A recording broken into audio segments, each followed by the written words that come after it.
Corona ಭೀತಿಯ ಜೊತೆ lockdown ಸಂಕಷ್ಟದಿಂದ ಕಂಗೆಟ್ಟಿರುವ ನಗರದ ಜನತೆ ಮೇಲೆ ಮಂಗಳೂರು ಮಹಾನಗರ ಪಾಲಿಕೆ ಆಡಳಿತವು ತ್ಯಾಜ್ಯ ತೆರಿಗೆಯನ್ನು ಭಾರೀ ಪ್ರಮಾಣದಲ್ಲಿ ಏರಿಕೆ ಮಾಡುವ ಮೂಲಕ ಹೊರೆ ಹೇರಿದೆ ಎಂದು ಮಂಗಳೂರು ಮಹಾನಗರ ಪಾಲಿಕೆ ವಿಪಕ್ಷ ನಾಯಕ ಅಬ್ದುಲ್ ರವೂಫ್ ಆರೋಪಿಸಿದ್ದಾರೆ.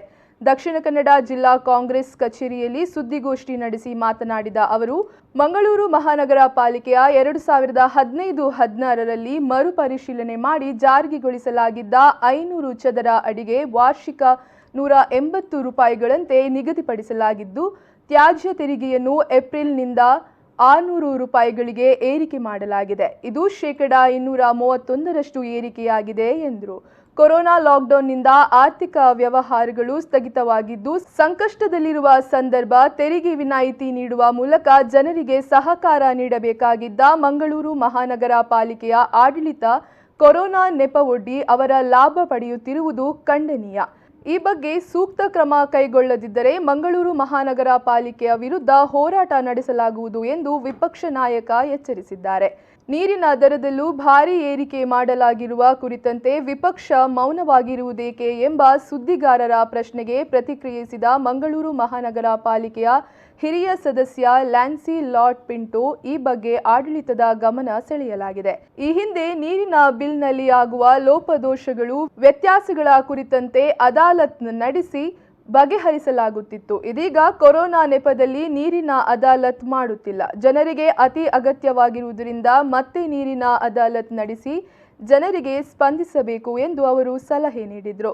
ನಮ್ಮ ಮ್ಯಾನಿಫೆಸ್ಟೋದಲ್ಲಿ ನಾವು ಕೊಟ್ಟಿದ್ದೇವೆ. ಸರ್ಕಾರದ ನಾವು ಇಲೆಕ್ಷನ್ಗೆ ಬರುವಾಗ 2002ರಲ್ಲಿ ನಮ್ಮ ನಾಯಕರು ಕಾಂಗ್ರೆಸ್ ಪಕ್ಷದ ವತಿಯಿಂದ ಹೇಳಿದ್ದೇವೆ, ಪ್ರಣಾಳಿಕೆಯಲ್ಲಿ ನಾವು ಸೆಲ್ಫ್ ಅಸೆಸ್ಮೆಂಟ್ ಇಂಪ್ಲಿಮೆಂಟ್ ಮಾಡೋದಿಲ್ಲ ಅಂತೇಳಿ. ಅದರ ಪ್ರಕಾರ ನಾವು 2002ರಿಂದ 2007 ತನಕ ಸೆಲ್ಫ್ ಅಸೆಸ್ಮೆಂಟ್ ಇಂಪ್ಲಿಮೆಂಟ್ ಮಾಡಲಿಲ್ಲ. ನಾವು ಆ ಸೆಲ್ಫ್ ಅಸೆಸ್ಮೆಂಟ್ ಸಹ ಇಂಪ್ಲಿಮೆಂಟ್ ಮಾಡಿದ್ದು ಬಿಜೆಪಿ ಅವರು. ಅದೇ ರೀತಿ ನೀರಿನ ದರ ಸಹ ನಾವು ಯಾವುದೇ ಇಷ್ಟ ತನಕ ನಾವು ಆಡಳಿತ ಕೊಟ್ಟದಲ್ಲಿ ಎಲ್ಲೂ ನಾವು ಜಾಸ್ತಿ ಮಾಡಿದ್ದಿಲ್ಲ. ಜಾಸ್ತಿ ಇದ್ದದ್ದನ್ನು ಕಮ್ಮಿ ಮಾಡಿದ್ದೇ ಹೊರತು ಜಾಸ್ತಿ ಮಾಡಿದ್ದು ಎಲ್ಲಿ ಇಲ್ಲ. ಈಗ ಅದೇ ರೀತಿ ಗಾರ್ಬೇಜಸ್ ಇದು ತುಂಬ ಜನಗಳಿಗೆ ಸಮಸ್ಯೆ ಆಗ್ತದೆ, ಸಾರ್ವಜನಿಕರಿಂದ ತುಂಬ ಕಷ್ಟಕರ ಸಾಧ್ಯ. ಆದ ಕಾರಣ ಇದನ್ನು ಸದ್ಯಕ್ಕೆ ಇದನ್ನು ನಿಲ್ಲಿಸಬೇಕು. ಮೊದಲು ಯಾವ ರೀತಿ ಕಲೆಕ್ಟ್ ಮಾಡ್ತಾ ಇದ್ರು ಅದೇ ರೀತಿ ಗಾರ್ಬೇಜಸ್ ಅನ್ನು ಕಲೆಕ್ಟ್ ಮಾಡಬೇಕು. ಮಾಡದಿದ್ದಲ್ಲಿ ನಾವು ಇದರ ಬಗ್ಗೆ ಇವರಿಗೆ ನಮ್ಮ ಮಹಾನಗರ ಪಾಲಿಕೆ ಆಡಳಿತ ವರ್ಗಕ್ಕೆ ಹೇಳ್ತೇವೆ. ಅವರು ಇದರ ಬಗ್ಗೆ ಸೂಕ್ತವಾಗಿ ಕ್ರಮ ಕೈಗೊಳ್ಳದಿದ್ದರೆ ನಾವು ಒಲೆಗೂ ಹೋರಾಟ ಮಾಡ್ತೇವೆ, ಹೊರಗೂ ಹೋರಾಟ. ಸುದ್ದಿಗೋಷ್ಠಿಯಲ್ಲಿ ಮಂಗಳೂರು ಮಹಾನಗರ ಪಾಲಿಕೆಯ ಸದಸ್ಯರಾದ ಶಶಿಧರ್ ಹೆಗ್ಡೆ, ಎಸಿ ವಿನಯರಾಜ್, ಪ್ರವೀಣ್ ಚಂದ್ರ ಆಳ್ವ ಮತ್ತಿತರರು ಉಪಸ್ಥಿತರಿದ್ದರು.